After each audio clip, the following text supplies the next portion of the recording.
Bonjour à tous et merci d'écouter ce nouveau PIFcast, le podcast du Paris International Fantastic Film Festival, dans lequel un mercredi sur deux, nous vous parlons de cinéma de genre. Pour l'animer autour de moi, Cyril. Coucou. Xavier. Bonjour. Talal. Salut Véro. Et Laurent. Bonne année à tous. Oui, bonne année. Alors on en parle de cette bonne année et qu'est-ce que vous avez fait vous pour le 31 ? On a picolé. Voilà. Ouais. Ok. Et on a joué à des jeux de plateau. C'est là surtout. Mais imaginez s'il passe un truc de grave dans Paris le 31 et nous on fait les malins après alors qu'en fait on enregistre ça avant.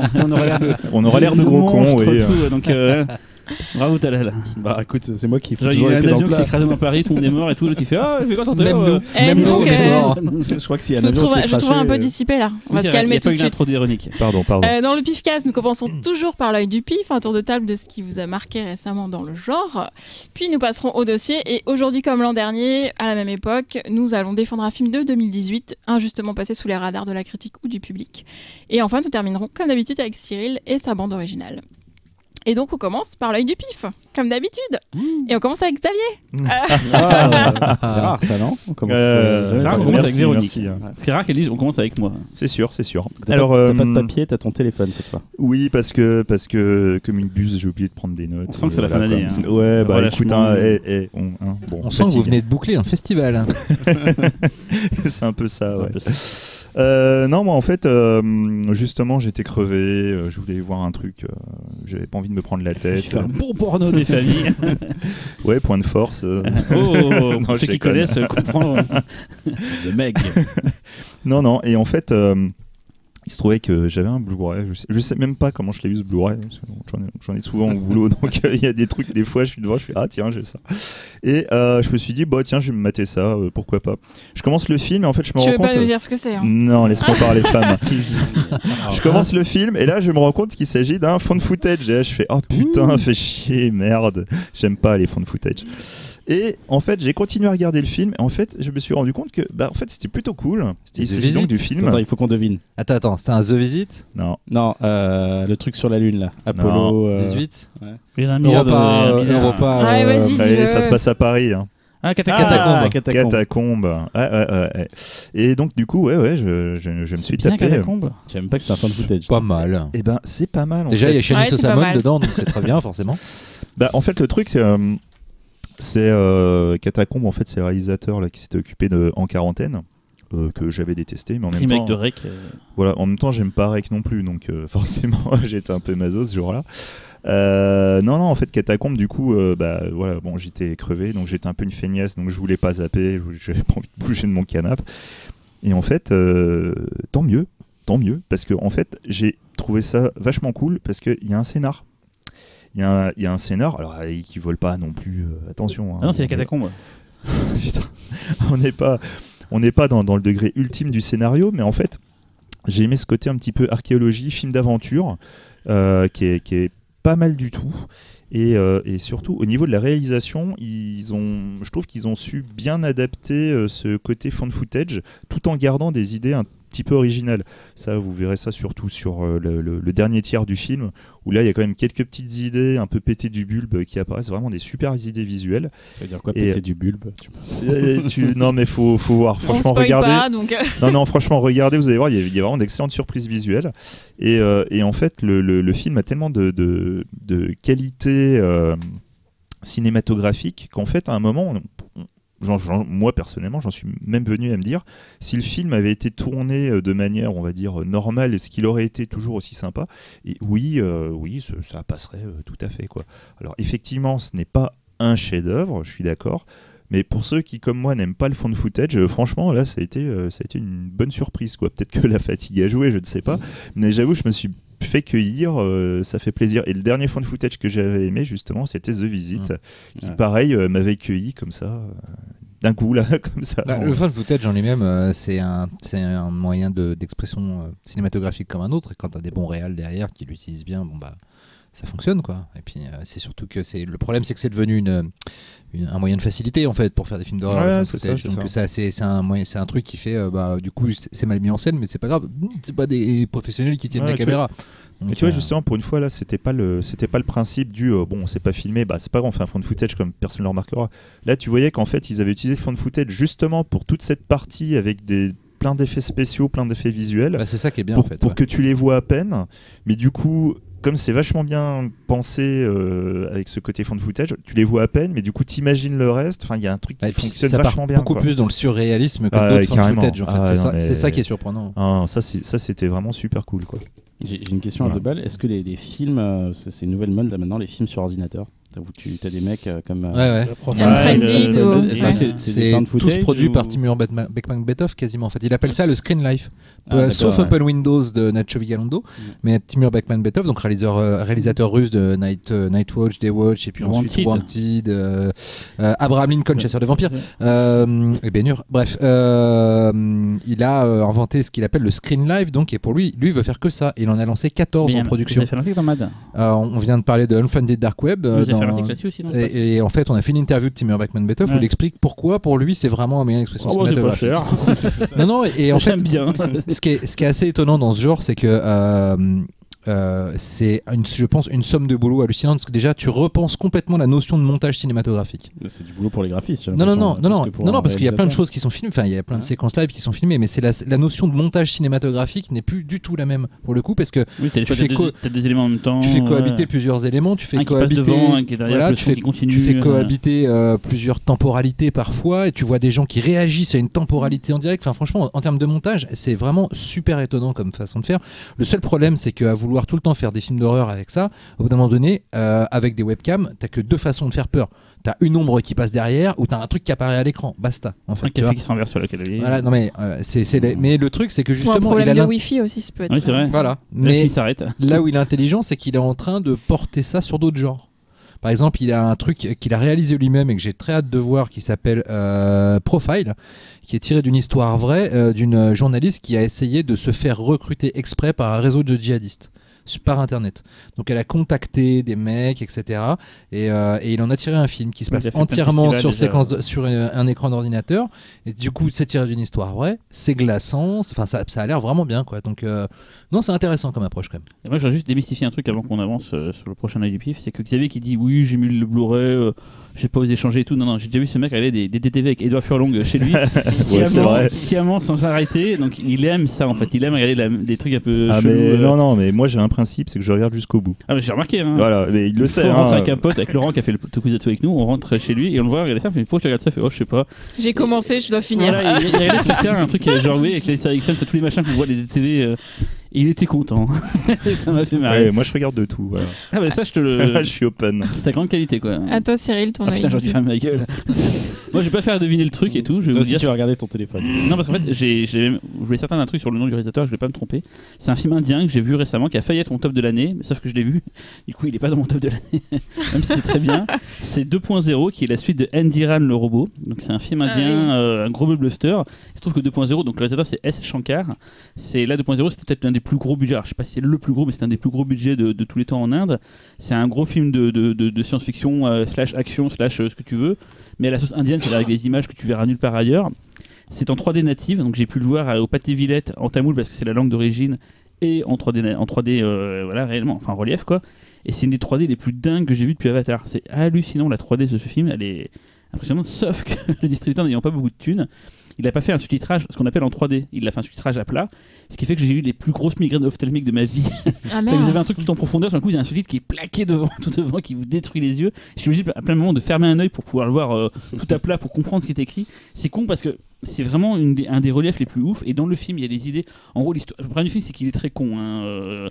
C'est ce qui pêche vachement, c'est qu'en gros, d'un seul coup, tous les téléphones portables de tout le monde dans une ville, enfin, on imagine que c'est une ville, peut-être le monde entier, se mettent à disparaître et à partir dans le ciel, et ils vont former une sorte d'énorme amas qui se transforme en aigle géant, ce que tu veux, voilà et tout, et qui attaque les gens. Et en gros, c'est un gros pamphlet sur le fait qu'on est trop sur les téléphones, que les ondes détruisent en fait, perturbent les oiseaux. En fait, ils peuvent plus voler parce qu'ils sont perturbés. Parce que, voilà. Donc c'est un truc complètement fou. Il y a des meurtres par portable. Dit comme ça fait con, mais imagine un mec qui se réveille dans une pièce, dans son lit, tout d'un coup, tous les murs, tout le sol, tout s'éclaire avec la lumière d'un portable. Et ça devient une sorte de séquence hallucinante. Après, le mec se fait avale tous les portables dans sa gueule. Enfin, il y a plein de séquences complètement folles comme ça et tout. À la fin, ceux qui ont déjà vu Endiran savent ce que c'est qu'il y a la superstar Raji Khan dedans, quoi, qui joue le personnage principal. Et à la fin, il y a carrément imaginé une grosse boule géante faite avec, je sais pas, 700 robots qui forment une boule, qui roule à toute vitesse et qui tire avec des mitraillettes sur tout ce qui bouge dans un stade. C'est déjà ça dans le 1. Il y a dans le 1, mais là, c'est en version bigger and higher, quoi. Donc voilà, c'est ouf. J'avais programmé. le précédent film du réalisateur, et je vous le conseille si un jour vous pouvez le trouver. C'est chiant parce que le film s'appelle I, donc c'est chaud pour trouver sur internet machin tout un tel film, même en VOD, même ce que tu veux. Mais c'est mortel, c'est un film qui a été fait avec l'aide de Studio Weta pour tout ce qui est maquillage. Et c'est une histoire mortelle d'un gars qui est une sorte de Quasimodo qu'on suit au début du film, qui kidnappe une nana. Mais en fait, on se rend compte que c'est beaucoup plus compliqué que ça. Et c'est un film d'une générosité. Ce mot est con, mais là, c'est vraiment vrai. D'une générosité, c'est 1000 idées à la seconde, c'est hyper beau visuellement, les chansons sont mortelles et tout. Voilà, c'est vrai. Si je vous conseille un jour un film de Shankar, c'est plutôt Aïe. Je pense que Xavier a dû le voir et doit valider. Ouais, totalement. Et c'est très malsain en plus dans les idées. Il y a des effets spéciaux prosthétiques. Ça plairait à de ouf avec des mecs déformés. Mais j'ai pas vu ça depuis des années. Un travail sur les prosthétiques aussi balèze. Ça me faisait penser à ce film, un film d'horreur américain avec des gens déformés. Comment il s'appelle ? Non, Des tours mortels. Putain, c'est un film unique avec des monstres et tout. Peut-être tu dois dû voir. Fricks. C'est un peu l'Afrique. Non, c'est un peu l'Afrique de. Tu vois ce que tu parles de Frick, la cité des monstres. Mais c'est pas ça. C'est un peu. Non, c'est pas le truc de Jack Arnold. C'est ça. Jack Arnold, Jack Cardiff. Jack Cardiff. The machin truc. C'est quelque chose. Tape Jack Cardiff, Véronique. Oui, j'y suis. C'est génial. C'est un petit film. C'est pas Transmutation. C'est un peu comme ça. C'est un film qui est loupé, mais dont il y a des. C'est con qu'on transgresse, mais dont les effets spéciaux. Cardiff, c'est A-R-D-I-2-F. Ceux qui doivent savoir et ils doivent se dire, là, ils doivent hurler, mais c'est machin. Bon, bref. Voilà. Donc 2.0, très compliqué à voir. C'est sorti en France, mais c'est sorti dans un petit nombre de salles. La 3D est ouf. Si vous avez l'occasion de le voir en 3D, regardez-le malgré le sous-titrage qui malheureusement défonce les yeux. Et on voit pas des films comme ça en fait en salle en fait. Déjà on voit pas beaucoup de films. C'est trop rare dans l'absolu. C'est trop rare, mais voilà, vraiment c'était voilà. Je me suis dit, j'attendais comme un fou ce film. Il a été repoussé de sortir en avril. Il a été longtemps repoussé à cause des effets spéciaux. Quand tu vois le générique, le nombre il y a quasiment tous les voix d'effets spéciaux de la terre entière qui a bossé dessus en synthèse dessus. Et d'ailleurs, je vais faire une petite digression parce que le cinéma indien me fait penser à Bahubali. Et en fait, j'ai vu là il y a pas très longtemps, je suis tombé dessus, mais vraiment par hasard parce que je cherchais des films indiens sur Netflix. Apparemment, il va y avoir la série Bahubali sur Netflix. Ouais. Je savais qu'il la produisait, mais je pensais pas qu'on la verrait en France. Et en fait, tu peux déjà la mettre dans ta liste pour l'instant. Avec la même équipe. Donc il va falloir que tu te réinscrives à Netflix. C'est la même équipe du coup. Ah oui, je sais pas. Je crois que c'est une partie de l'équipe. Enfin, en tout cas, dont le réalisateur du premier. Je crois qu'il est producteur de la série. D'accord. Après, s'il écrit. The Mutations. Ça, je l'ai dit, The Mutations. Qui d'autre, Véronique ? Quoi ? À quel tour ? Avec du pif. On est un peu dissipé là. Ah là, c'est n'importe quoi. L'année commence. Le nouvel an, tu sais, on a beaucoup picolé, tout ça. Moi, j'ai vu Miracle Mile de Steve Desjarnat. Exceptionnel. Un film que l'Illusion Collective a permis de remettre au goût du jour.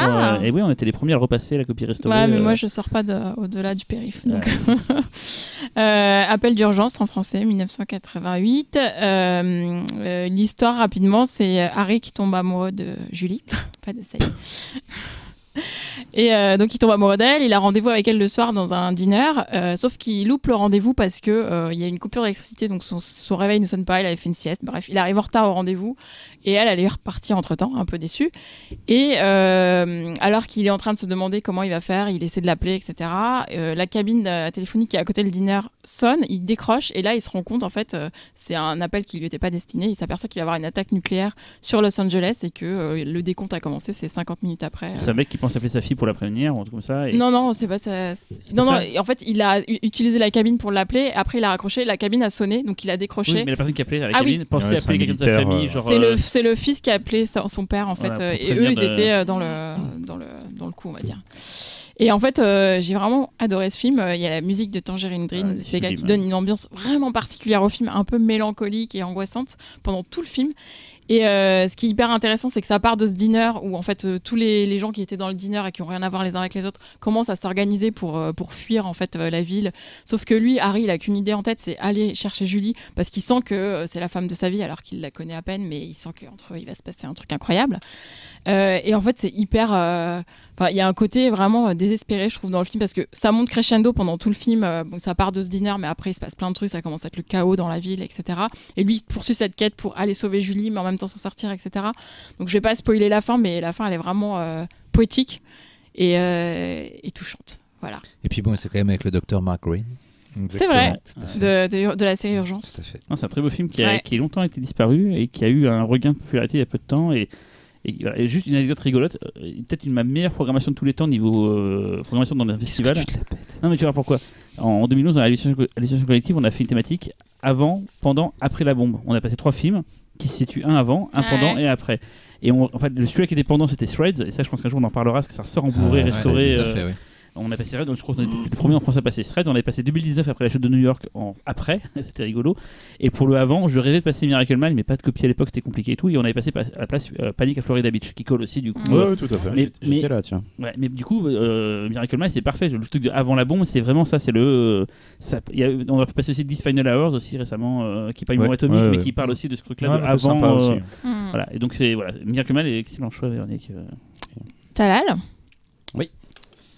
Alors, moi je vais parler d'un. C'est un peu comme Xavier, j'avais une pile Tu de. es fatigué aussi. J'étais fatigué, j'avais une pile de Blu-ray. On sent les jeunes papas, quoi. je vais faire, qu'est-ce que je vais choisir, tout ça. Et Ça bon, moi, t'as fait vraiment cette voix.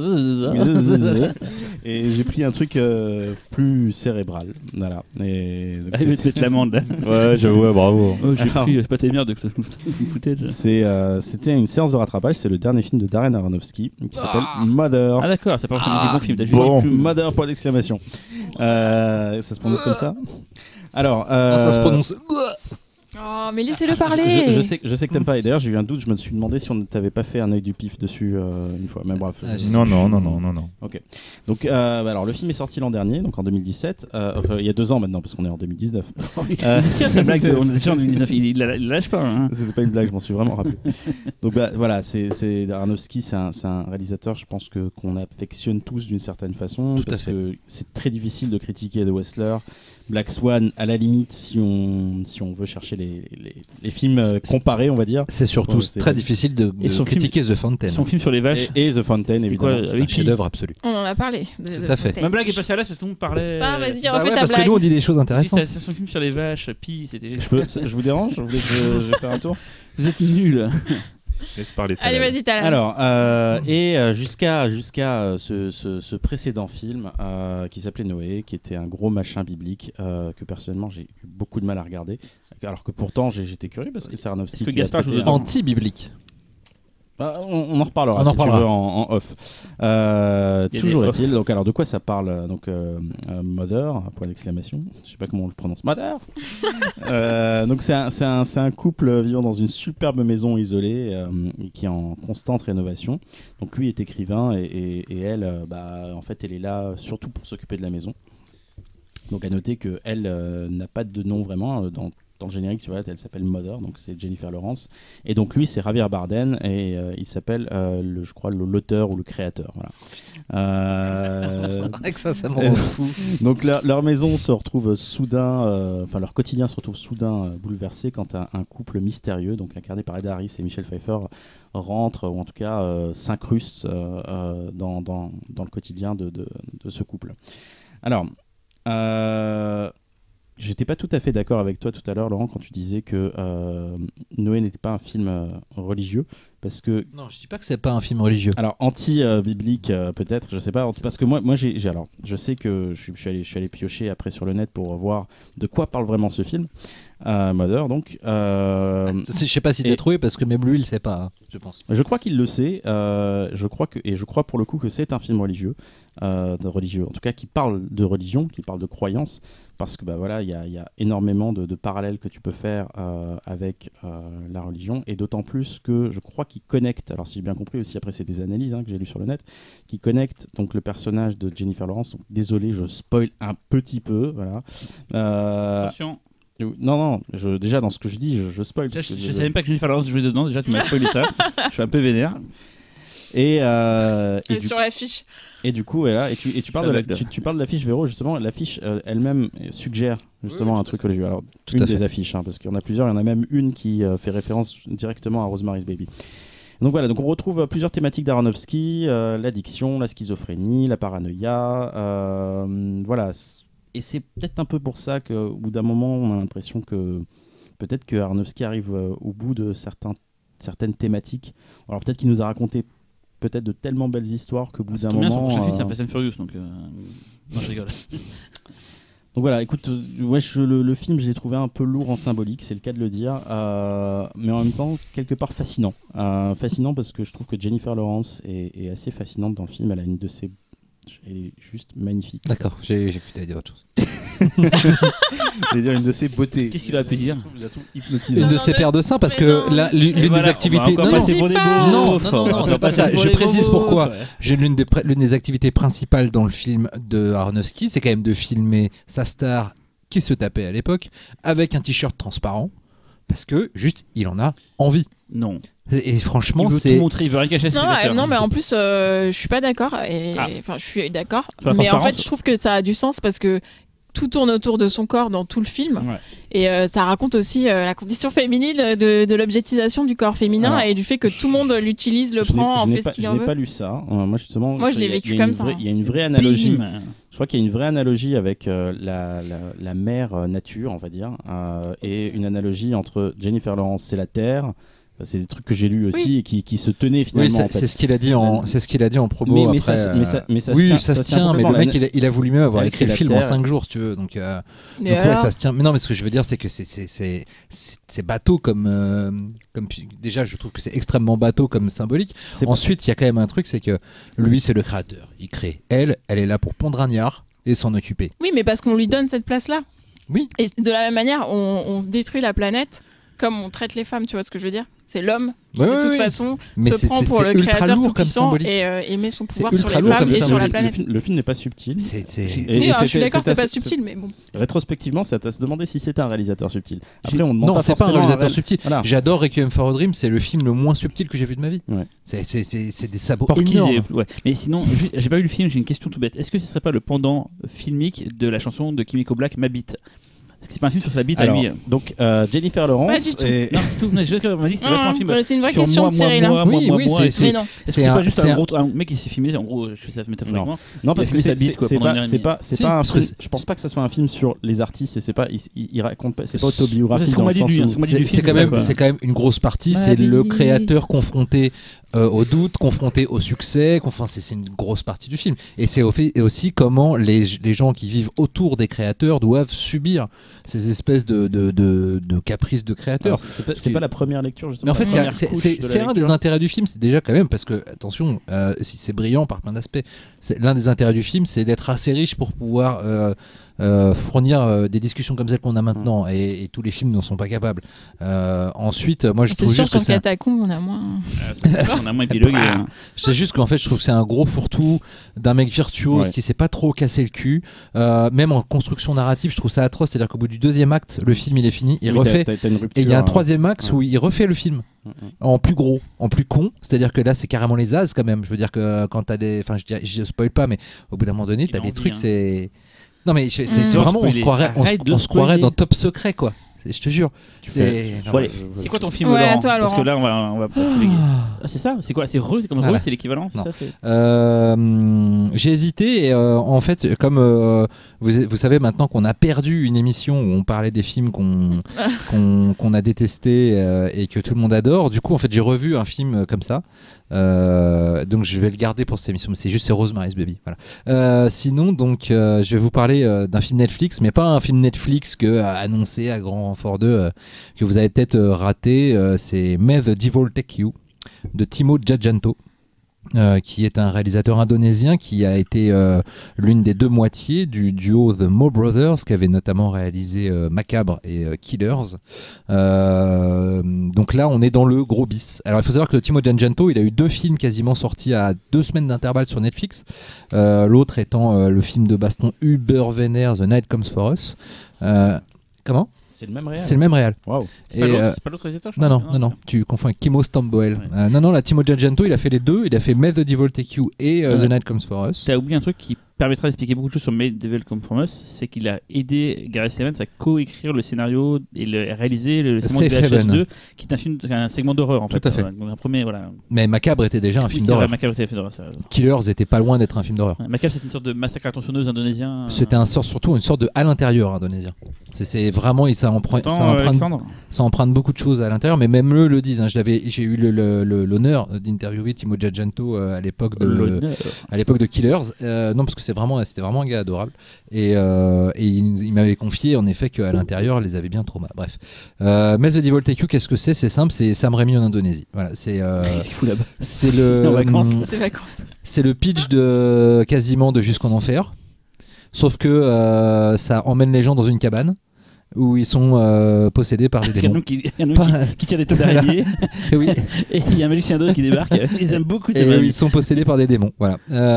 Donc c'est juste, c'est à l'image de Timo Giacinto. C'est juste extrêmement généreux en horreur, en idée conne, mais à la fois extrêmement bis et ultra jouissive. C'est aussi bourré d'emprunts presque gênants. Parfois, il y a des scènes entières de Jusqu'en Enfer, par exemple, mais vraiment, ils filment la télé avec le film qui passe, ils font. Mais en même temps, c'est un vrai plaisir pour tous ceux qui aiment le cinéma bis bien énervé. Il y a des idées absolument géniales. Il y a aussi des effets gore à la Branded, mais carrément, c'est-à-dire qu'il y a des effets gore prosthétiques qui apparaissent d'un coup parce qu'il y a des coupes de montage très intelligentes. Et du coup, c'est vachement saisissant. Franchement, c'est bourré de trucs méchants, de trucs ratés, c'est ce qu'on aime dans le bis, c'est-à-dire c'est un film qui franchit à peu près toutes les barrières, mais qui y va à fond. Et donc voilà, si ça vous fait chier de vous mater Roma sur Netflix, allez plutôt voir ça. Vous allez bien vous amuser. Il était passé d'ailleurs à l'étrange festival dans un cadre d'une carte blanche à Screen Anarchy, le site web. Tout à fait, puisque Screen Anarchy c'est XYZ, la boîte de prod qui voilà. Merci à tous les 4. On passe maintenant au dossier. Comme chaque début d'année, tout le monde se prête au jeu du classement des meilleurs films de 2018, mais nous au Pifcast, nous préférons remettre en lumière certains films un peu trop vite oubliés. Les oubliés des tops volume 2, c'est maintenant. Et on commence avec Cyril. Putain, c'est moi qui démarre le mais truc. Ouais T'étais pas prêt. Je suis toujours prêt. My body is ready, comme disaient les jeunes. Mon film préféré de l'année, c'est un film asiatique, désolé, hongkongais, enfin plutôt chinois. Je vais remettre les choses dans leur contexte. Je n'ai rien contre l'Asie. Oui, mais c'est plus rigolo de faire croire à chaque fois. C'est plus rigolo. Je suis pas familier avec ces. Donc t'as dit quoi? T'as rien contre les nazis, c'est ça? Donc vous savez déjà le titre que j'ai choisi parce qu'on les a dit à l'avance. Donc j'ai choisi Détective numéro 3. On les a pas dit. Si, entre nous, oui, mais pas à nos chers auditeurs. Mais vous autour de la table, vous savez de quoi je parlais. Qui est donc le dernier volume de la trilogie des Détectives D fait par Choi Ark. C'est Les Rois Célestes cette fois-ci. La légende des Rois Célestes. La légende des Rois Célestes, qui est un film en 3D relief. J'en ai parlé tout à l'heure de 2.0. Et c'est marrant que les deux films que j'ai hésités cette année étaient en 3D relief. Qui est une des 3D relief là aussi pareil, les plus impressionnantes que j'ai vues, mais ça c'est normal parce que c'est un demi-dieu qui est derrière la caméra et qui réalise. Il faut savoir que Choi Ark, oui on dit Choi Ark, moi ça m'a fait bizarre la première fois que j'ai entendu ce mot-là, mais c'est comme ça qu'on dit Choi Ark. Et avec Verhoeven, mon réalisateur préféré de tous les temps. On a fait une émission de 2 heures là-dessus. Oui, j'ai cru que tu allais dire avec Véro, j'étais trop content. Mon réalisateur préféré de tous les temps, et du coup j'attendais énormément ce film-là, et je n'ai pas été déçu, je veux dire un truc important sur le film. Voilà. On a souvent reproché aux réalisateurs de vouloir trop faire souvent des trucs impossibles avec peu de moyens et d'avoir des effets spéciaux souvent ratés. C'est la première fois que ces effets spéciaux numériques sont à la hauteur de cette démesure. C'est visuellement sublime, que ce soit les décors, que ce soit les personnages dans synthèse qui apparaissent, les idées qu'il a il s'est rempli de 1001 idées, ça n'arrête jamais, c'est malin, c'est un vrai dépaysement, c'est un spectacle comme les Américains ne savent plus en faire en fait. Il y a vraiment qu'avec l'Inde où cette deux productions, je me dis vraiment, c'est-à-dire on refait du cinéma populaire.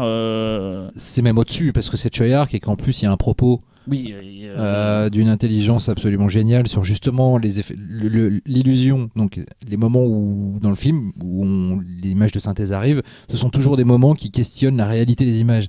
Et ça c'est juste extraordinaire. C'est-à-dire que le mec à la fois fait un truc critique et en même temps utilise l'objet. Enfin, utilise la technique pour faire un spectacle de gros déglingos. C'est le meilleur film que j'ai vu cette année. C'est pas le meilleur film de Choi Ark. Ça manque de certains moments. Jusqu'au boutiste qu'on peut avoir dans certains de ces films comme The Blade, ou même je sais qu'à l'époque il avait été décrié, mais moi Seven Sword, il y a des moments de fulgurance qu'on ne retrouve chez une personne d'autre. Et là, il y a la bataille de la montagne du Tigre qui est plus récent, il y avait aussi des moments Il n'y a pas de fulgurance dans celui-là, il est beaucoup plus, on va dire, constant. Voilà, il est beaucoup plus constant, mais c'est vraiment ce que j'ai vu le mieux cette année, je crois largement au-dessus de tout le lot. Je suis sorti de là, j'avais une patate d'enfer. Enfin, c'est le cinéma qui me parle le plus. Je préfère le Choi Ark quand il est plus moderne, genre à la Time and Tide. D'ailleurs, on a appris que Carlotta allait sortir un putain de coffret. Et ça, merci mille fois à eux. Et je suis plus fan des Choi Ark modernes. L'Enfer des Armes, c'est mon film préféré de tous les temps. Voilà. Quel montage? Le montage le plus violent, le montage interdit, quoi. Et voilà, donc c'est pas le meilleur Choi Ark, mais ça reste tellement dingo. Je sais pas ce que vous en avez pensé, vous, autour de la table. Moi, en fait, j'avais pas aimé le premier. Je m'étais vraiment ennuyée, quoi. Du coup, j'étais pas allée voir le 2. Et là, sur tes conseils, je suis allée voir le 3 quand il est sorti. Tu t'en faisais des caisses sur les réseaux sociaux. On en a donc, parlé voilà. pas dans un podcast, je me souviens plus. Non, je crois pas. Et en fait, j'ai vraiment adoré le 3. Clairement, visuellement, c'est magnifique, quoi. Comme tu dis, c'est... En relief, tu l'as vu ? Oui. Ouais. Et la scène du dragon. Particulièrement est magique, quoi. C'est exactement ce que je pense que c'est exactement ce qu'il a en tête qui est sur l'écran et c'est ce que tu vois et ça, c'est... On dirait les trucs genre le cercle du soleil quand tu as l'impression de voir un truc vraiment qui se passe devant toi et t'oublies que tu es dans une salle de cinéma. C'est con ce que je dis, mais non, mais en plus ce qui est marrant avec Treyarch, c'est qu'il y a vraiment une maturation de la 3D, de l'utilisation de la 3D, parce que moi je me rappelle que je l'avais interviewé à l'époque de Detective D1. Il était en train de bosser sur Dragon Gate, qui était son premier film en 3D. Et il me racontait qu'il était complètement en train de tâtonner, de tenter des trucs, notamment que parfois il avait filmé des scènes avec 2 comédiens qui parlaient et qui trouvaient qu'en fait du coup le relief n'était pas utilisé et qu'il avait créé des portes en images de synthèse à mettre au premier plan. Tu vois, des encadrements de portes et trucs comme ça pour donner les profondeurs. Et vraiment, tu sens que le mec tâtonnait. Et quand tu regardes Dragon Gate, c'est vraiment un film. C'est le Treyarch qui se plante à 3 quarts. Tu vois. Et là, en revanche, déjà, je trouvais que la bataille de la montagne du Tigre en matière de 3D était ouf. Mais là, D2 aussi, la D2, elle était vachement bien en 3D. Ouais, mais comme la synthèse était un peu ratée.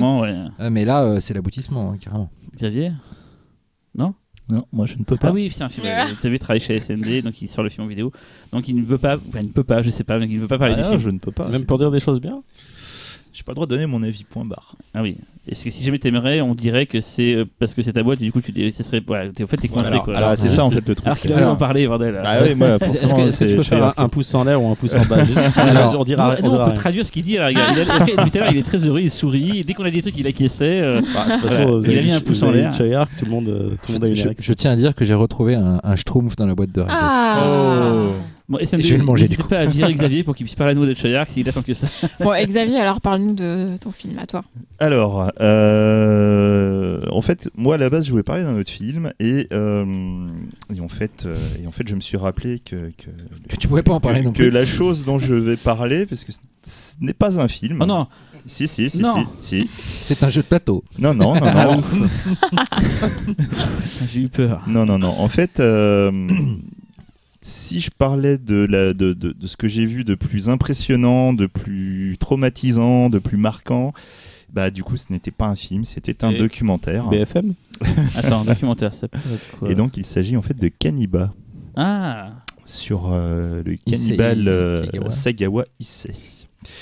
Et en fait le film, le documentaire est assez particulier parce que à la base, il s'agirait juste d'un documentaire. Je pourrais comprendre que certaines personnes tiquent un peu, mais le documentaire a une approche vraiment particulière. On est dans quelque chose de très artistique. On est vraiment dans...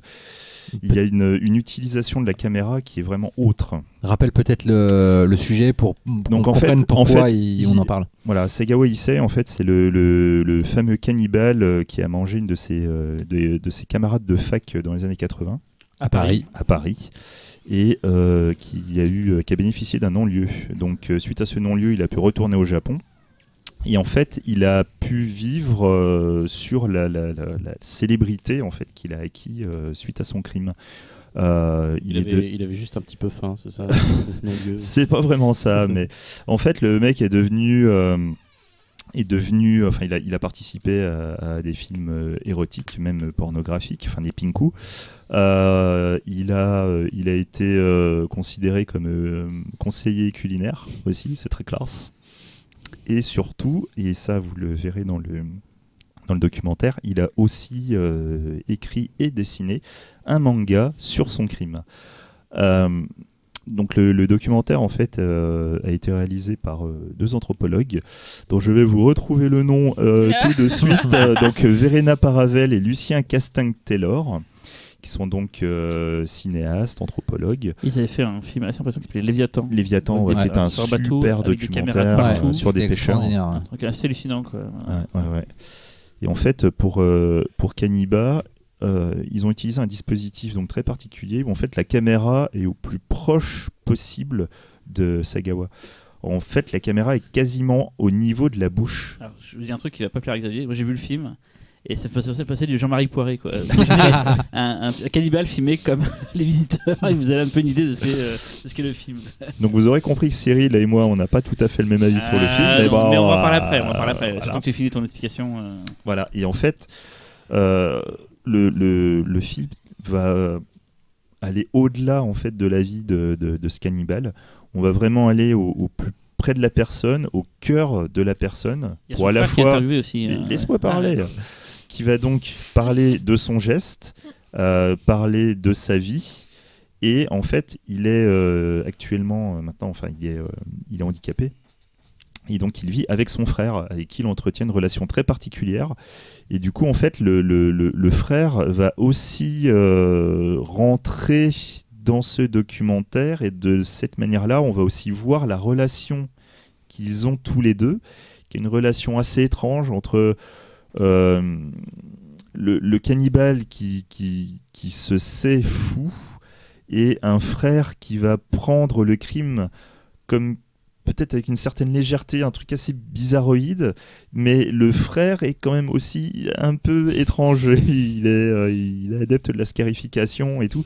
Enfin, il y a vraiment quelque chose de très très étrange, et vraiment le film il arrive à atteindre un niveau tellement ultime dans l'horreur, en montrant peu de choses, mais en montrant quand même des choses. Enfin, c'est vraiment un documentaire extrêmement dérangeant. Et surtout, c'est l'histoire qu'on te montre, qu'on te raconte, c'est juste Beyond Dead Life, quoi. C'est jamais de life. Enfin, t'es devant, tu te dis mais comment est-ce possible ? Comment tout ça est possible ?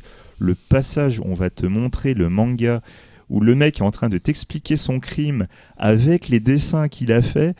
Je dis juste, mais what? Le film s'est chopé à moins de 18. Hein. Ouais, il s'est chopé à moins de 18 en France. Et quasiment personne ne l'a vu parce que la distribution a été... Et moi j'étais en vacances, donc j'ai loupé. Voilà, moi je l'avais vu pour le pif en lien, et j'avais arrêté au bout d'un moment parce que je n'en pouvais plus en fait. C'est pas le propos, je m'en balais, enfin, je suis pas insensible, mais j'ai vu des trucs bien pires, quoi. Mais c'est juste que la forme me rebutait, quoi. C'est vraiment, t'es au niveau des narines, je te raconte pas de conneries, hein, t'es au niveau des narines du gars. Ah, j'imagine pas. Par contre, sur un écran de cinéma, ça doit être quelque chose, je pense. Non, mais c'est. Moi, ça m'a saoulé. Ça rejoint Léviathan. Léviathan, le principe, c'était justement cette espèce d'accumulation sensorielle jusqu'à l'abstraction qui était presque insupportable. Mais c'est ça, parce que il est handicapé, il parle bizarrement, il parle tout doucement, et vraiment, c'est. Et même tu vois, au niveau de l'abstraction, en fait, comme au niveau du point qui a été fait, on est sur un point qui est censé être très proche. Des fois, en fait, les mouvements de sa tête vont faire qu'il va partir dans le flou, littéralement, comme il se désintégrait à l'image. T'as des choses vraiment très très étranges. Et sur un écran de cinéma, je vous jure, il dit comme ça, il le dit, ça rend génial, mais je veux dire, c'est très chiant. Moi, j'ai pas tenu jusqu'au bout. Donc, j'ai des questions sur la narration du documentaire. Est-ce qu'il y a une voix off ? Est-ce qu'il y a des archives ? Non, c'est lui. Non, c'est lui. Et comment il narre les trucs passés ? C'est juste lui qui. Et des fois, il y a des grands silences. Voilà, il y a des très grands silences, mais il y a lui et il y a son frère aussi qui rentre des fois. Par exemple, le passage du manga, c'est même son frère en fait qui va lire le manga pour la première fois de sa vie, et du coup, il commente en fait le manga. Mais il a des commentaires du genre non mais c'est horrible là, ce truc là, mais non mais ça a pas pu être édité et tout. En même temps toi t'es en train de te poser la question en disant mais comment ce truc là a pu être édité, quoi. Du coup je l'ai pas vu en entier, tu vas peut-être me répondre pour ça, mais ce que j'ai vu, t'as l'impression que ça se passait en une seule fois, que c'était filmé en un bloc, d'une fois d'une journée. Non, c'est l'impression que ça me donnait en fait, moi. Ouais, non mais tu sens en fait que le truc a été très très long, hein. Ils ont sûrement tourné pendant des heures, mais en fait il y a plusieurs blocs. Mais du coup, s'il y a un non-lieu en France, c'est quand même coupable, on est d'accord, il n'y a pas de doute. Oui, non, mais c'est au Japon qu'il y a eu non-lieu, non ? Il n'a pas été jugé au Japon ? Non, je crois c'est en France. Non, c'est en France. Il me semble que c'est en France qu'il a eu le non-lieu. C'est quand même une grosse merde, on peut dire ce qu'il est, quand même. Oui, d'accord, mais en même temps, d'un autre côté, il y a des gens qui sont venus le chercher pour aller tourner en Ipinku, il y a des gens qui sont venus le chercher pour faire des émissions culinaires, il y a des gens qui sont venus le chercher pour éditer le manga. C'est pas pour la famille, mais c'est intéressant d'avoir ce point de vue. Non, mais tu vois, le documentaire t'amène à te poser des questions sur l'humanité. C'est au-delà de lui. C'est pas juste on te montre un monstre. Là, t'as le film d'horreur de l'année. T'as pris le film d'horreur le plus horrible de l'année. J'ai une question. Voilà. Est-ce qu'il y a un contrepoint sur des gens liés à la victime? Non, c'est que lui. C'est vraiment que lui. Non, c'est vraiment lui. 24. Tout le film, c'est lui, quoi. Mais voilà, lui, scénariste. C'est pour la famille de la victime. Mais totalement. La bonne chose, c'est qu'ils sont hollandais, donc ils comprennent pas le français. Je pense qu'ils ont non, mais c'est voilà, c'est français. Non, mais si. T'inquiète, on va leur sous-titrer. Traduction française. Comme je tiens à le préciser, c'est la manière de tourner, le traitement, ça va au-delà du crime. Ouais, c'est au-delà. Ça parle de beaucoup de choses. C'est l'intelligence, en plus des réalisateurs d'avoir abordé ce sujet-là par ce biais-là, parce que c'est la seule façon cohérente de donner la parole à ce mec. Moi j'en ai entendu parler quand c'est sorti, et notamment à cause de l'interdiction moins de 18 qui faisait que c'était quasiment invisible. Et du coup, je n'ai pas pu le voir. Voilà. J'étais en vacances. Les mecs qui sortent ça fin août. J'étais en vacances. Qui va aller voir ça au mois d'août? Et il n'est pas sorti en vidéo, il n'est pas passé à la télé. On sait qui l'a distribué, non? Je ne sais plus qui a distribué, mais oui, ça c'est sûr. Je crois que c'est genre Cannibal Film, un truc comme ça, mais je crois que c'est une toute petite boîte qui a distribué. Ils ont vu le titre, ils se sont dit non, je ne sais pas. Non, mais c'est une petite boîte comme ça, c'est un petit distributeur. Si un jour vous avez l'occasion de le voir, vous allez voir. Oui, c'était sur mes tablettes. Terrassant. C'est édité alors du coup? Pour l'instant, non. On passe au film de Laurent. Ouais, faut rebondir après ça. Ouais. J'ai vu une comédie thaïlandaise avec des transsexuels, c'est trop bien. Non, je vais vous parler d'un film qu'on aurait dû voir en salle si les choses étaient normales dans ce bas monde, qui finalement a atterri sur un service de SVOD bien connu. Canal Play. Voilà. Donc, je vais vous parler de Annihilation de Alex Garland. On l'a pas déjà parlé ici? Si, mais c'est le top. C'est mon film préféré. Merde. On en a déjà parlé ou pas? Oui, j'en ai déjà parlé dans l'œil du pif, certainement. D'accord. Mais bon, c'est mon film numéro 1 de l'année. Il se vénère. Comme on disait pendant la 50e, c'est le branleur de l'équipe. Tentative de censure en direct. J'ai hésité pour Choyark, mais on n'a pas déjà parlé. Non, finalement, non. Tentative de censure en direct. Si, bien sûr, j'ai parlé du Choyark dans œil du pif. Après l'avoir vu en projection de presse. C'est vrai. Merde, du coup. J'ai envie de passer un petit. Tu l'as dans l'os. Voilà. Mais non, en même temps, là, c'est le top. Moi, c'est un film que quasiment personne ne va mettre dans le top. Ouais. J'ai vu que Première l'avait mis dans son top. Les gens gentils ont accepté parce qu'on avait dit des films en salle, et comme d'habitude Laurent il sort un film en vidéo, on a fait bon, ok, on ouvre à la vidéo. C'est mon film préféré de l'année. Ils avaient appris un doc, donc. Voilà. Sauf que tu vas pas parler du film, tu vas parler du jeu de plateau adapté du film. Voilà, exactement. Donc Game Boy. Donc Annihilation était censé être un film destiné à la salle partout dans le monde. Il est d'ailleurs sorti aux États-Unis et en Chine en salle. Sauf que devant les projections tests qui ont apporté des résultats plutôt interloqués de la part des spectateurs et le score en salle aux États-Unis, finalement Paramount a filé le bébé à Netflix pour le reste du monde. C'est ainsi que nous avons vu le film sur nos télés. Au-delà de ça, moi je trouve ça bien dommage parce que c'est un film de science-fiction. Moi, ce que j'attends d'un film de science-fiction en général, c'est qu'il m'emmène dans des endroits que j'ai jamais vus. Et ça arrive très peu dans les films de science-fiction. Ça fait bien longtemps que c'est pas arrivé. J'imagine que c'est arrivé aux personnes qui ont vu Alien quand c'est sorti en salle, aux personnes qui ont vu 2001 quand c'est sorti en salle. Pas Moon récemment? Moon, non. Moon, qu'est-ce que ça te montre que tu n'as jamais vu? J'étais sur la Lune, toi, connard. En tout cas, on sait à quoi ça ressemble la Lune. Tiens. Non, tu sais pas. T'as pas de télescope? Fake news. T'as jamais posé ton œil sur un télescope? Bref. Voilà, donc finalement, je pense qu'il n'y a pas énorme. Il y a mon Solaris de Tarkovsky, voilà, mais il n'y a pas énormément de films de science-fiction qui ont réussi vraiment à nous montrer. Avatar. Sunshine. Ils me viennent. Non, Sunshine, non. Le soleil, on sait ce que. Non, mais ce que je veux dire, c'est. Qui t'en montre vers l'inconnu. Ah d'accord, tu vois, et à l'époque où les films sont sortis, voilà, tu découvres ce film et tu dis putain, je n'ai jamais vu ça dans un cadre science-fictionnel. Tu n'as pas vu le film de Ariel Dombal, Alien Crystal Palace? Ça, je l'attends. Tu l'as vu? Je l'ai vu, moi. Punaise, putain, ça aurait dû être ton top c'est le pire film de l'année, là. donc je vais pas en parler ici. Et voilà. Et en fait, voilà, c'est ce qui m'a scotché avec Annihilation, c'est que j'ai vu des choses que j'avais jamais vues dans le cadre d'un film de science-fiction. En tout cas, j'ai ressenti ce qu'ont ressenti les personnages. dans leur déambulation de cette zone X, c'est-à-dire une zone sur Terre où un objet s'est écrasé et a commencé à modifier l'environnement dans cette zone, et donc des gens sont envoyés pour aller explorer cette zone et découvrent la nature de ce qui se passe à l'intérieur de cette zone, et les visions que Garland convoque sont vraiment d'une originalité comme on en a vu assez peu dans la science-fiction, jusqu'à même des concepts de scène. Donc nous ne spoilons pas dans cette émission, n'est-ce pas? Donc je ne dirai rien sur la scène de fin. J'enlève son casque et met ses deux oreilles comme les enfants qui font nanana, j'entends pas. Je ne dirai rien sur cette scène de fin, si ce n'est que il se passe quelque chose que je n'ai jamais vu dans un film de science-fiction, à l'envers, et qui m'a complètement cueilli par l'audace artistique, par l'exploit technique, par la signification. Par la façon dont ça ouvre le récit sur des questions métaphysiques. Enfin voilà, c'est juste c'est pour ce genre de film que je fais ce métier et que j'aime le cinéma. Voilà. Point barre. Que dire après ça, quoi? Véronique. Non, je sais pas, qu'est-ce que vous en pensez du film? Moi je l'ai pas vu. Moi, j'ai pas vu. Alors, personnellement, le film est vachement bien. Donc, en fait, il s'agit de l'adaptation du premier bouquin de la trilogie du Rempart Sud. Ouais. Le quoi? La trilogie du Rempart Sud de Van Mais der Meer. qui est assez différent du. Je voir un bouquin qui s'appelle la trilogie du Rempart Sud. Moi, je regarde Attendez, pas ça. alors, c'est une trilogie. Le bruit que vous allez entendre, s'appelle- c'est une capsule de bière qu'on lance sur Cyril. Voilà. Non, le premier tome s'appelle Annihilation. Voilà.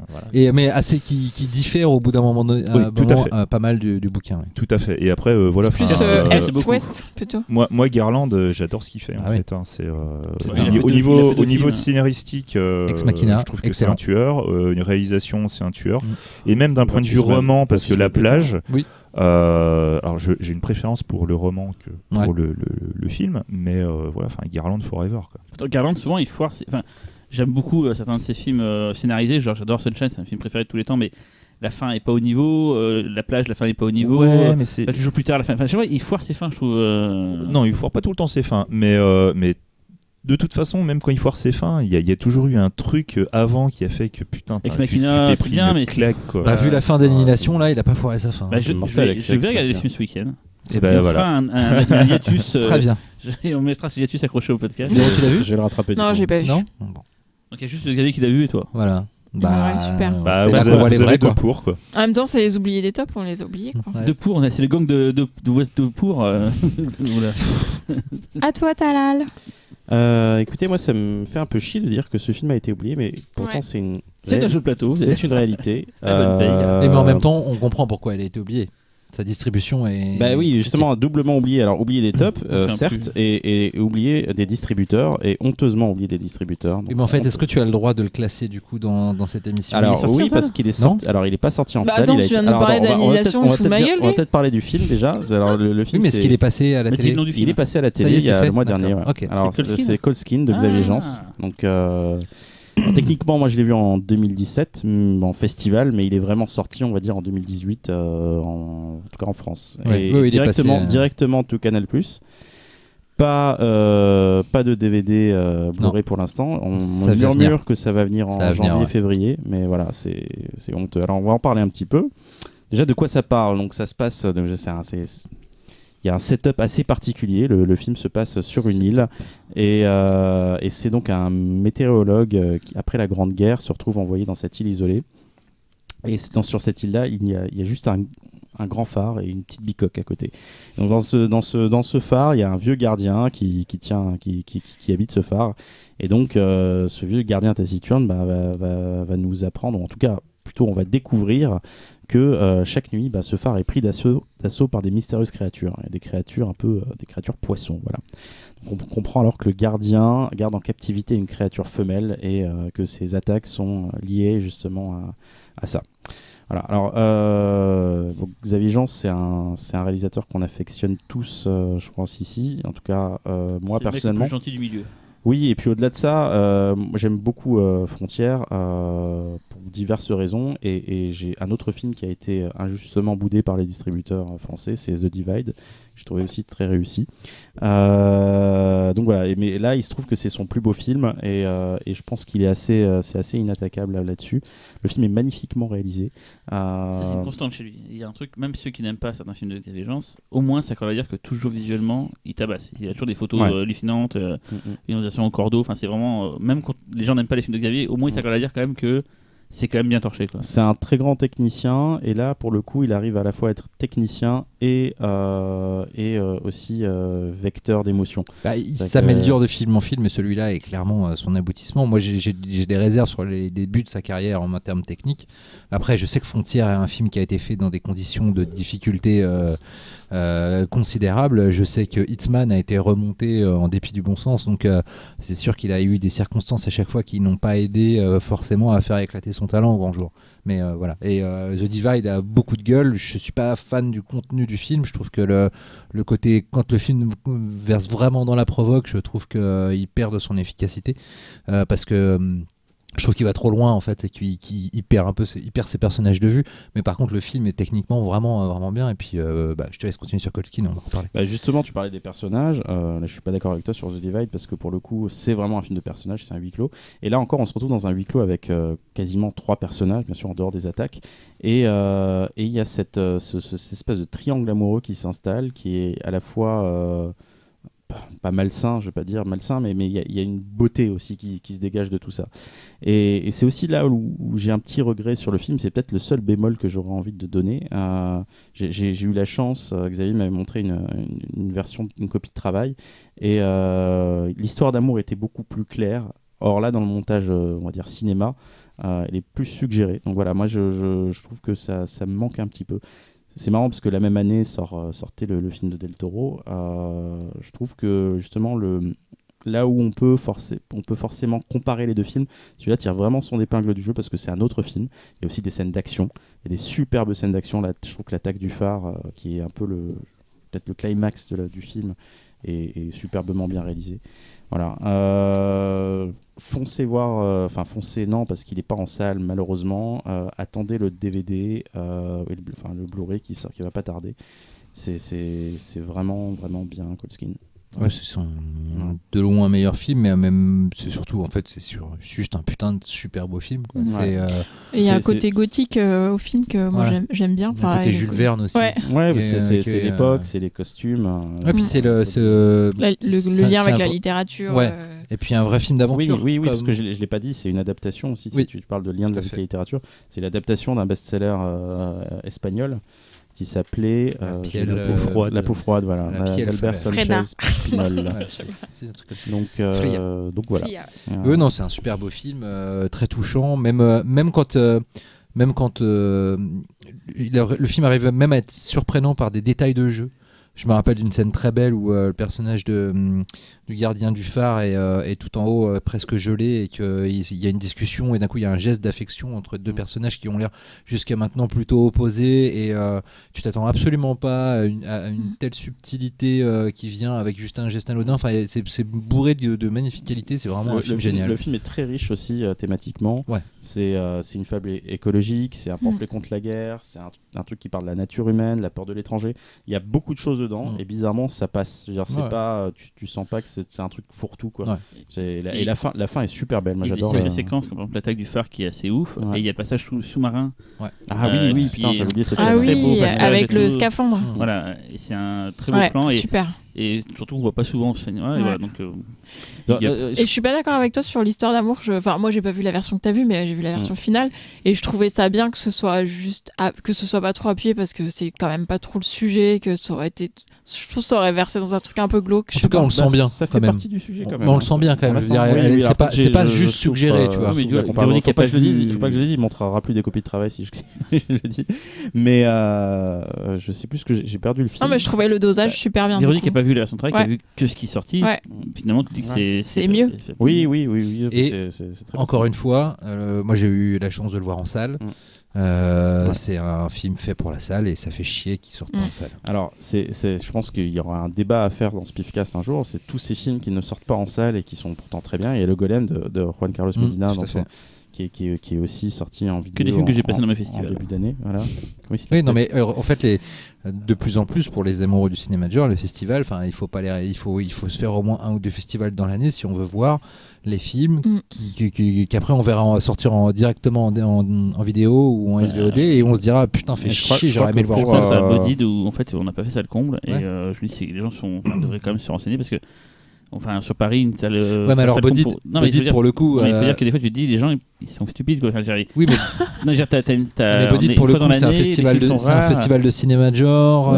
Tu passes un film qui n'est pas un film de genre. Après il y a un an Bodied peut-être que moins de gens en parlaient. Oui, mais là ça fait 600 places. On est une taille comme Paris. Tu dis il n'y a pas 600 curieux et des fois les gens faudrait sortir de la zone de confort un petit peu quand même. Je parle de nos spectateurs parce que nos spectateurs eux ils viennent de toute façon donc ils viennent. Mais des fois je me dis c'est quoi, c'est manque de curiosité quoi. Mais c'est justement la raison pour laquelle ces films sortent pas en salle. C'est qu'il y a toute une frange du public qui n'est pas éduquée à la variété dans le cinéma et malheureusement parce que les médias dominants, on va pas refaire le monde malheureusement, mais on essaye. C'est pas qu'une histoire de médias dominants, c'est aussi qu'il y a beaucoup trop de films qui sortent chaque semaine et il faudrait faire comme beaucoup de films qui prennent beaucoup de place. Il faut faire comme Mathilde Seigné, elle a dit un jour. Elle a dit quoi ? Un jour en interview, Mathilde Seigné a fait il y a beaucoup trop de films qui sortent en salle. Alors moi j'ai la solution. On va prendre un film américain, un film français, et puis voilà, on en sort 2 par semaine. Et puis c'est bon. Je vous jure qu'elle a dit ça. C'est pas stupide dans le sens où moi j'ai souvent une théorie comme quoi si on se mettait tous d'accord, les distributeurs, parce que je bosse chez un distributeur, pour sortir peut-être moins de films, genre chacun sort 5 films dans l'année, finalement tu sors les films mieux, avec peut-être plus de moyens, tu les choisis mieux. Et ils ont peut-être plus il y aura moins de films chaque semaine. Mais t'en finances moins aussi. Mais non, mais t'en finances moins et puis il y a moins de distributeurs qui vivent. Oui, mais du coup, ça fait que si jamais tu sors trop de films qui se cassent la tête, mais du coup, tu vas toujours choisir les trucs les plus mainstream qui rassemblent le plus de. Tu peux tester des trucs nouveaux. C'est surtout qu'il devrait y avoir des quotas. Il devrait y avoir des quotas de salles. Moi, je pense qu'on doit sortir moins de films et mieux sortir les films. De toute façon, je crois que les cinéastes dont je fais partie se font une raison. Moi, je ne suis même pas sûr que mon film sorte en salle et je me fais une raison. Je me suis fait une raison depuis belle lurette en fait. Et aujourd'hui, je pense que le but c'est quoi ? C'est que les films soient vus. Oui. Donc, en même temps, maintenant, ils ont plus de chances d'être vus qu'avant. Ils ont plus. Alors, paradoxalement, en salle. Après 3 ans. Il a mis 3 ans à sortir en salle au Maroc et finalement, là, il est enfin disponible en SVOD dans une plateforme. Mais voilà, c'est dramatique quoi de se dire que autant de travail pour finalement que ton film soit sonné. Et je sais que ça c'est un film rêve de Xavier. Enfin, il a bossé 5-6 ans, depuis que je le connais en fait, il travaille sur ce film-là. Je comprends que ça peut être frustrant, mais en même temps, il faut se faire une raison et continuer à tourner et avoir envie de se battre pour faire des films cool. Tout à fait. Véronique ? Alors moi mon film est sorti en salle heureusement. T'es la seule à respecter le truc. Non, toi aussi. C'est vrai. Ouais, les deux, mais toujours. Xavier aussi. Le mien aussi est sorti en salle, juste pas en France, c'est tout. Oh putain, quel bâtard. Donc j'ai parlé de Un couteau dans le cœur de Yann Gonzalez. Oui. Donc c'est un film français, c'est son 2e film après Les Rencontres d'après minuit, que je n'ai pas vu, mais il paraît qu'il est formidable, donc j'ai très envie de le voir maintenant que j'ai vu celui-là. On verra. Oui, on va je me ferai mon idée.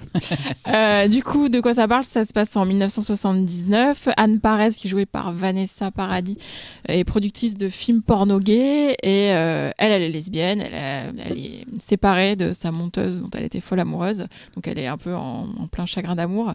Et par ailleurs, les acteurs de ces films vont commencer à se faire tuer les uns après les autres. De manière assez cruelle et horrible. Et elle va mener l'enquête, en fait, puisque la police, clairement, en a un peu rien à foutre de meurtre d'homosexuels. Elle va un peu, elle-même, de son côté, mener l'enquête, sachant qu'elle a des rêves qui semblent essayer de lui dire des choses sur ces meurtres. Il est resté qu'une semaine en salle, je crois. Il a fait très peu d'entrées. Il est passé à Cannes, mais il s'est fait défoncer, je crois, à Cannes. En compétition officielle. Moi je comprends pas, je trouve que c'est un super, là je l'ai revu et je trouve que j'adore ce film.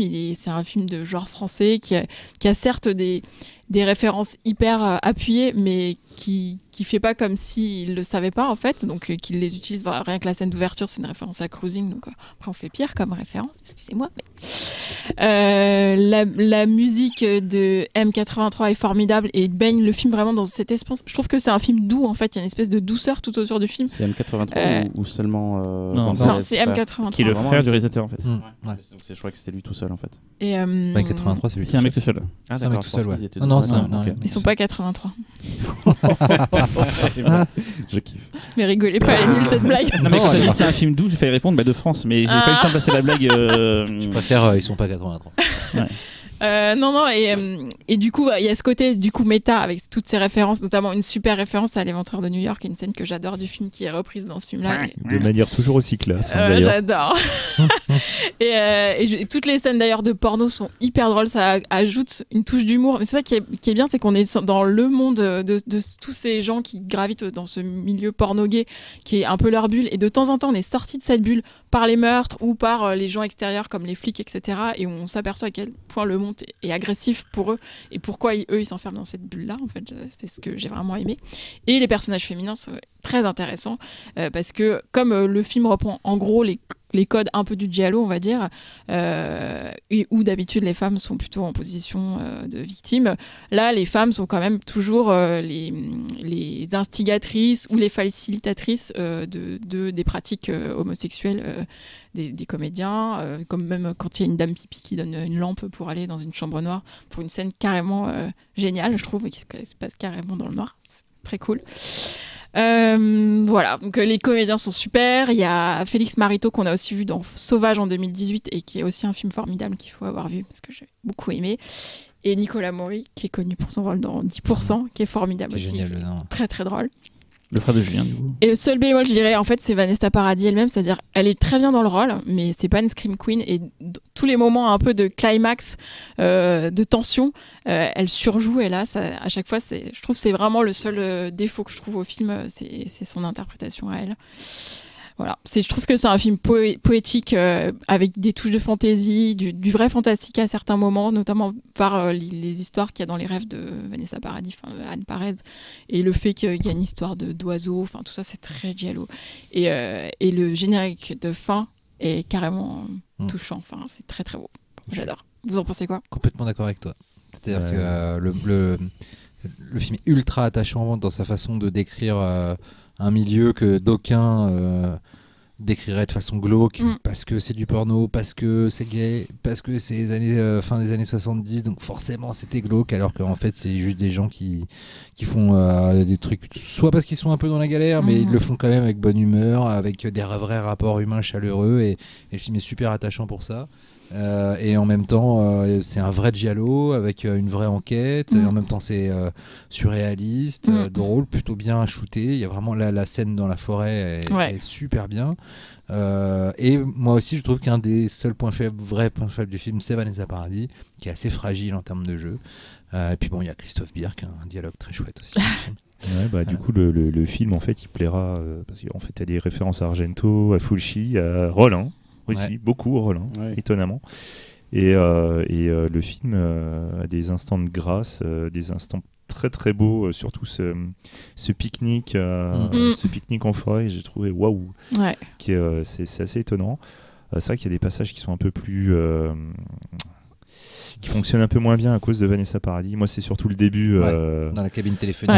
Ça passe pas du tout. Le tout début du film, j'ai dit putain, si moi c'est ça aussi, tout le film, ça va être chaud bouillant. Voilà, c'est ça. Quoi. Mais après, il y a des instants de grâce, et le sous-texte sur le sida aussi est assez étonnant.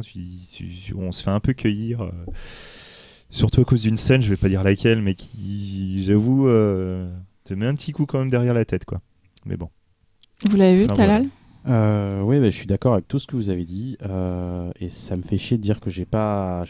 Il y a un truc il n'y a pas eu de lien qui s'est créé avec ce film. Je trouve que les personnages sont tous très attachants aussi, et c'est peut-être en fait dans le fond l'histoire qui fait que les enjeux finalement sont très secondaires, et qu'on est plus sur un portrait de personnages et de situations. C'est inspiré d'une productrice qui a vraiment existé. Oui, j'ai lu ça. Qui était vraiment amoureuse de sa monteuse. Et je pense que quelque part, c'est peut-être pour ça, parce que je pense que Yann Gonzalez avait aussi envie de rendre hommage à cette personne et à ce milieu, et que c'est peut-être pour ça qu'on peut avoir l'impression que parfois le côté giallo est un petit peu le côté meurtre, etc. Oui, un peu secondaire. Mais d'un moment, t'en as un peu rien à foutre, et tu vois. Ouais, non, moi pas envie de dire un côté. Je trouvais que le mélange fonctionnait plutôt bien. Tout ça. Après, j'avais vraiment envie d'aimer ce film, et ça m'a fait chier de pas être à fond. Et il y avait tous les éléments pour que ça me plaise, et je suis passé à côté. Moi je l'ai pas vu du coup, je voulais le voir, mais ça me fait penser du coup qu'on n'a pas parlé des Garçons Sauvages par exemple, qui est très très. Bah alors figure-toi que j'ai hésité entre les deux, et c'était mes deux coups de cœur. C'est deux potes qui ont fait les deux films. D'ailleurs, parce que Bertrand Mandico il joue le réalisateur des films dans Moi j'aime Un couteau dans beaucoup les le Garçons cœur. Sauvages, pas autant que le Chayark, mais j'en ai pas parlé, mais j'aime beaucoup les Garçons Sauvages. Moi aussi, ouais. Moi je je vous déconseille Ultra Pulp, leur compilation de 3 courts-métrages. Je l'ai loupé. D'un couple qui a fait un film qui sortira l'année prochaine, de Bertrand Mandico et de William Gonzalez, où c'est une catastrophe par contre. Ah mince. Les Garçons Sauvages, je trouve ça visuellement à tomber par terre, mais je rentre pas dedans. Voilà. Et on parlait des rencontres d'après minuit, et moi j'avais très peur en allant voir Un couteau dans le cœur, parce que la rencontre d'après minuit, j'ai vraiment pas accroché du tout. Je trouvais vraiment pour le coup que c'était le prototype du film arty, avec un peu de savoir-faire quand même, mais je sais pas. Tu aimes les films de Jean Rollin ou pas trop? Ça dépend lesquels. Parce que je sais que c'est plus ou moins en gros ce qu'il essaie de faire. Ouais, mais je me trompe, mais je crois qu'il est très fan de cette époque-là. Oui, complètement. Les nudistes français, les Jean Rollin, ça se sent complètement. Mais et tout, et en fait, pour moi, ça ressemblait plus à une installation artistique vaguement cinématographique qu'un film. La BO est très belle. La BO est très belle. Bah, c'était déjà M83.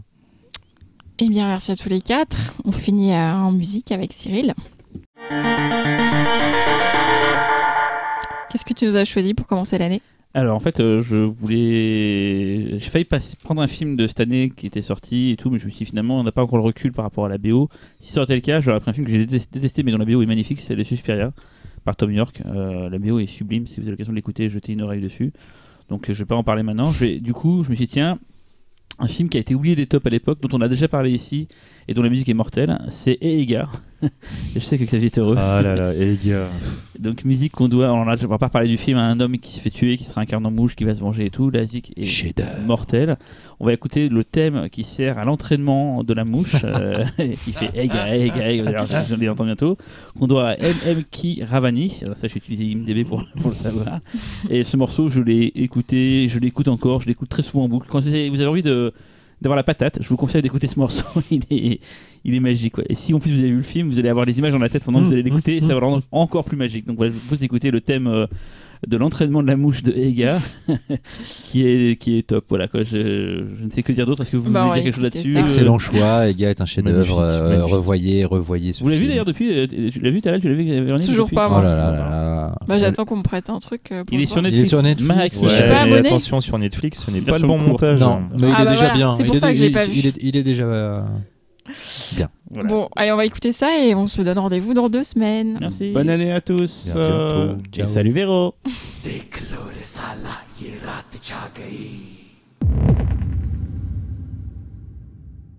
तेरे द्वार पे तेरी मौत आ गई गई गई गई गई गई गई गई गई गई गई गई गई गई गई गई गई गई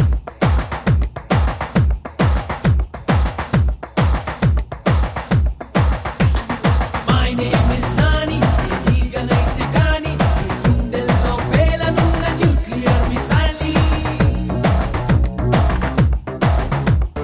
My name is Nani, ಈಗ ನೈತೆ ಕಾನಿ ಗುಂಡೆಲ್ಲೋ ಬೇಲನುನ್ನ ನ್ಯೂಕ್ಲಿಯರ್ ಮಿಸೈಲಿ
atom before the Big Bang.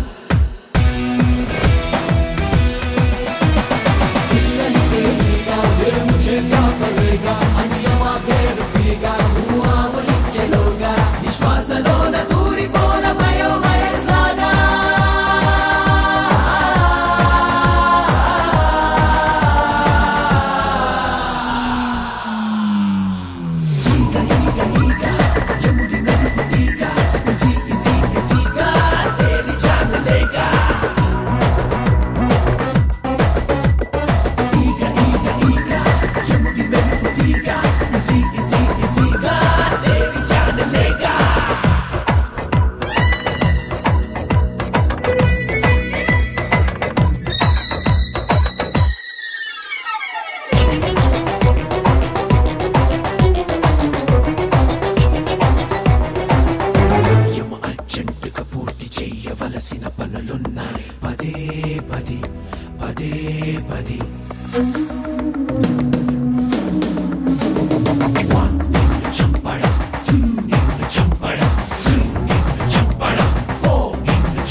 ఆలోచించలోగా ఈ ఆయువున్న జాగా తగలబెట్టి ఎగిరిపో